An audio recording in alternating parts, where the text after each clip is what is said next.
Hello, hi everyone. This is Bob Mangami, also known as Coach B. How's everyone doing today? Happy Saturday. Hope everybody's doing well. Whatever it is you're doing, probably at home somewhere, right? So I just wanted to hop on here real quick and talk a little bit about some self-mastery and looking particularly today at the emotion of anger, right? We've dealt with envy, we've dealt with jealousy, and we're going to look at anger today. Please say hi as you hop on. Let me know where you're tuning in from. And if you're catching me on the replay, I'm really sorry I missed you. Just type replay in the comments and I'll be sure to follow up with you. Come and love on you. So please share this out to your groups, share it out to your friends. There are people who might need this, especially at this high stress level time. And I want to share a little story with you before we get started is that, gosh, I am really stressed right now. I have to tell you, I am so stressed right now because although the schools for my younger girls, I have one who's going to be a senior and two who are going into freshman year high school, they've called school off. In other words, everything is going to be online. And that was a huge relief for me because I was really stressed out about that. But my college student school has not called it yet. And it's a 14-hour drive to take her to school and a 14-hour drive back home. And I keep praying that they call it sooner rather than later because I know for a fact that they're going to call it. A lot of schools that started last week are shutting down. Michigan State University here had 100 cases of COVID in the first week. So they've had to shut down. They've had to close down the dorms and send people home. Everything's going to be online.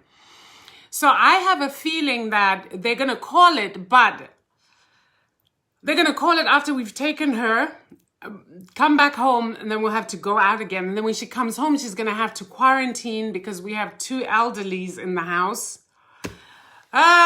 So yes, stress, and therefore, I'm not angry or anything, but I am very aware that because of high stress levels, a lot of people are letting their anger get the better of them.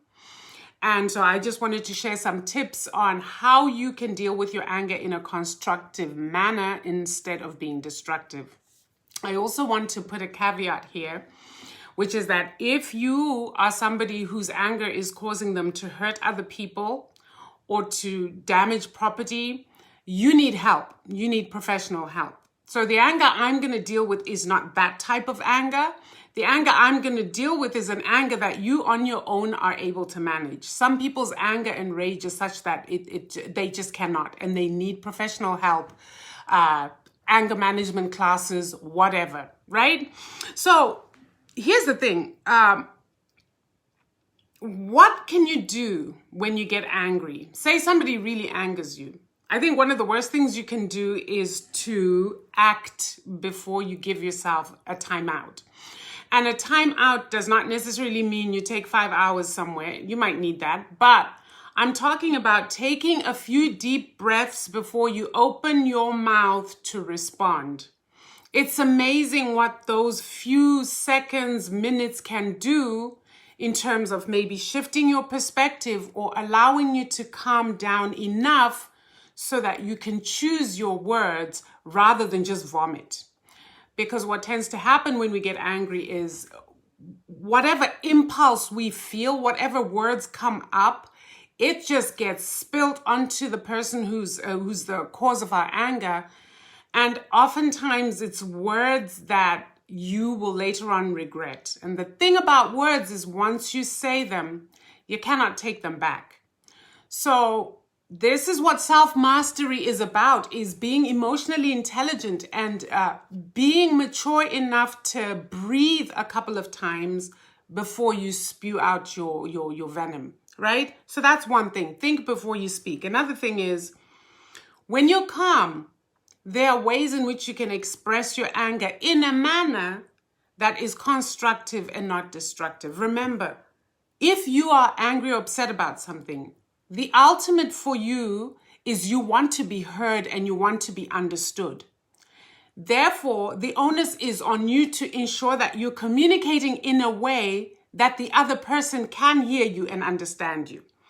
So you first want to express that you're angry, then you want to express why you're angry. What is it about what the person has done or said or hasn't done or hasn't said that has made you angry? And then you want to state your needs and your concerns very clearly, right? So first is you have to own your emotion. And you can't turn around and say to somebody, you made me angry. No. Maybe they had no intention to make you angry. So when you say you made me angry, you're putting them on the defensive. And instead of hearing you, they're going to be trying to defend themselves from the fact that they didn't make you angry. You own it. What you said angered me. That's a better way of speaking. And you know, guys, I know I sound all woo-woo because we all know that when people are angry, it's like mud is slinging everywhere, right? But the reason I bring this up is because really it's important. And it's important to have these conversations now when you're not angry, right? I'm not angry, you're not angry. So I can share this information with you. This is the information that you will call on when a moment comes where you are angry and you start thinking of the few times you did get angry, but it didn't resolve the problem. It just made the problem worse, right? So you want to get what you want to get, right? So I'm just giving you tips so that you get what you want to get. Yeah, so you want to make sure that you state your anger, own it, and then state why you're angry, and then have the other person listen. And the only way they'll listen to hear you instead of listening to defend is if you express yourself in a manner that is firm, yes, but that does not put them on the defensive. The next thing you want to do is sometimes it's necessary to get some exercise, okay? Sometimes it's necessary to go for an hour's walk before you respond to something.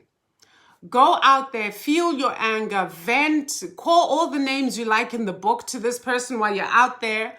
Calm yourself down enough to be able to come and have a conversation with this person. That's the time out. Identify possible solutions for whatever the issue is, right? You want to also be proactive in the solution. And so you might suggest to this person that maybe if they'd said things slightly different, your response may have been different. You become part of the solution. You don't just sit there like a victim and blame the other person for making you angry, right? The thing to do too is keep to I statements. I think I've kind of alluded to this. Most of us will tend to say, you made me angry. You made me do this. Now look what you made me do. Nah, it's about you, not about the other person. You are ultimately responsible. This is self-mastery, guys. You are ultimately responsible for everything about you. Your emotions, your feelings, how you react. That's all you. Right? Nothing to do with the other person, no matter what it is the other person has done. This is the hard lesson of self-mastery. So you want to use I statements to express yourself and how you're feeling. Guys, please say hi as you tune in. If you guys don't say hi, then this video doesn't go anywhere. Nobody sees it. Say hi. Give me some love hearts. I can see all of you. I see Rob. I see Senzene. I see Demetrius. I see Monica. I see Olumide. Guys, just say a hi in the comments. That'll really help. I appreciate this. And if you find value, please do share out. So once you have resolved this issue with whoever it is in a manner that gives you some sense of peace and calmness and you feel heard, don't hold a grudge. Okay, how many people, and let's be honest, because I've done it, how many people will be in a conflict resolution situation and walk away without completely resolving? That is like the worst thing you can do. Because those are seeds for holding a grudge. And they are seeds for holding resentment. So that you haven't actually let this thing go. And the next time somebody, the same person, and if you're in a relationship with someone, somebody's going to anger you more than once in your life, trust. And if you're not dealing with it adequately each time, you're just going to have a buildup of resentment and anger, which will one day explode in the most inappropriate way, because it was never dealt with properly. So you want to make sure that whatever that particular issue is, you deal with it in a manner that you walk away feeling like, you know what, we resolved something, we came to some mutual agreement on this, and then you walk away. If you walk away without that, when you come back to another totally different issue, see, and you know what? Women have been blamed for this a lot. I don't know if guys do it, but as a woman, I can speak to it. We have memories like elephants, right? You hold on to these little hurts for like 6-7 years.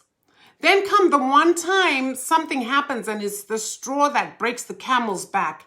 And you're referencing shit that happened 15 years ago.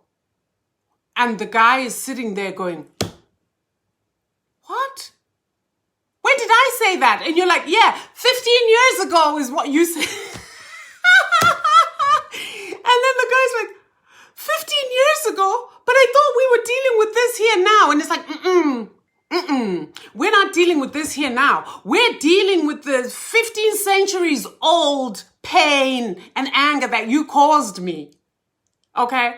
It's coming home to roost today. And that's when the big old explosions happen, bombs are thrown, irreparable damage happens.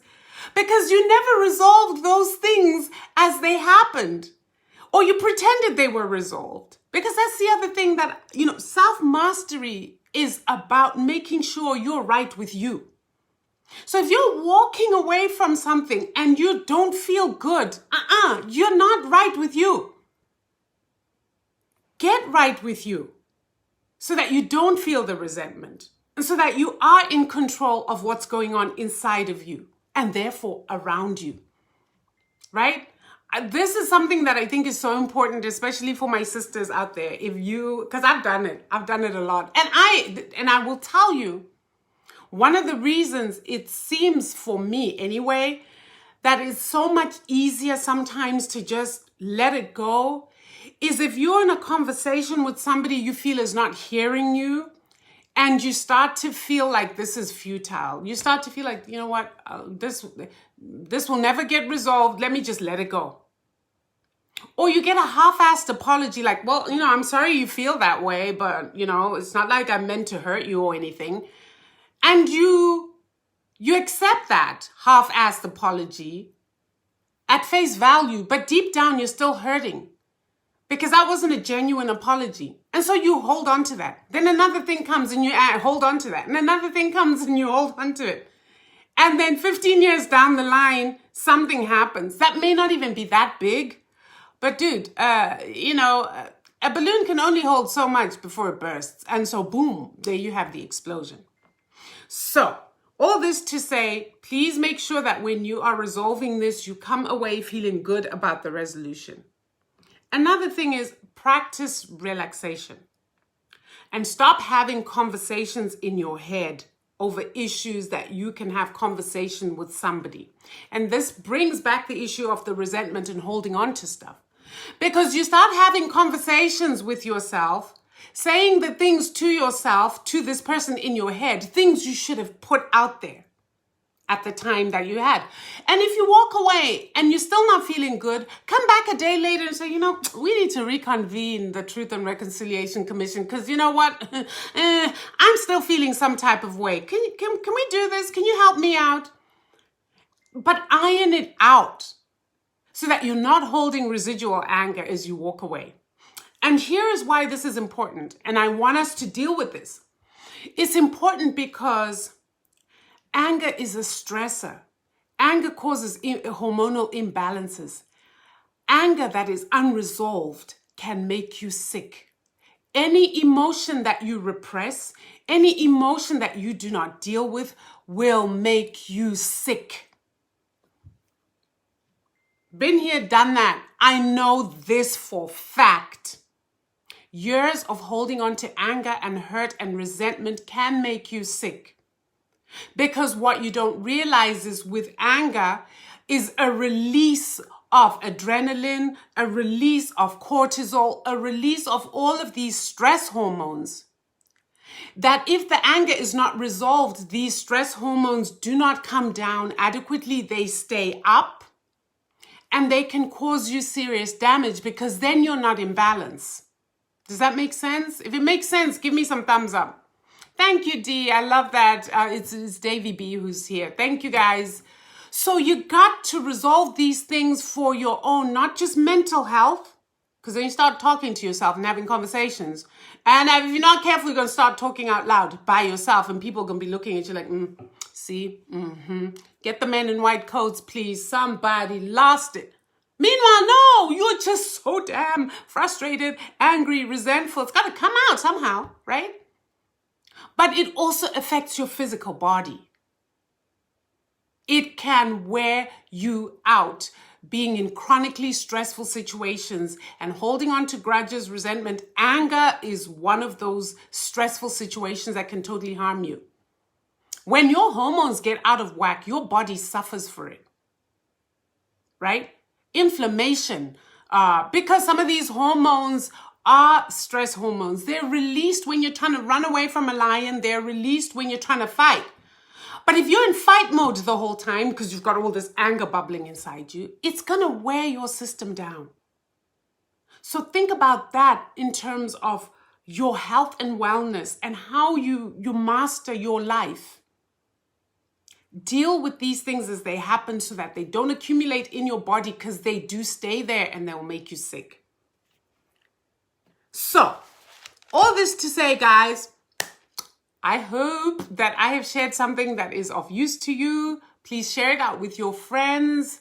And here's a tip. I'm going to give you a tip, pro tip right here. If for whatever reason, and I want to acknowledge this because it does happen, if for whatever reason you cannot express your hurt or your anger directly to someone, get a notebook, get a pen, and write it out of your body. Write it out of your system. Even if that person never sees it, you getting it out. Use the language that best fits how you feel. If you need to write cuss words, if you need to call this person a pig, you can do it on your page. I mean, I wouldn't go to them and do that, which is why we take the time out. But this might be a first step. Write it out raw and ugly as it is onto the page. Get it out of your body.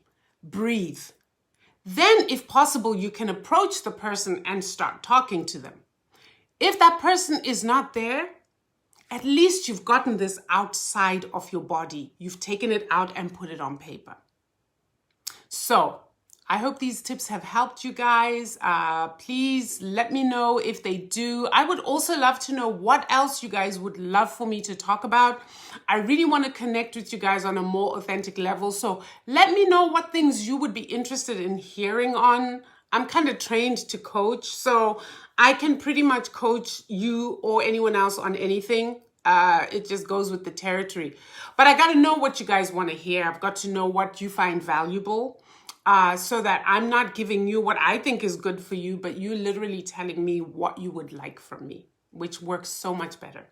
So I love you guys. Do take care of yourselves, and I will see you tomorrow. Bye.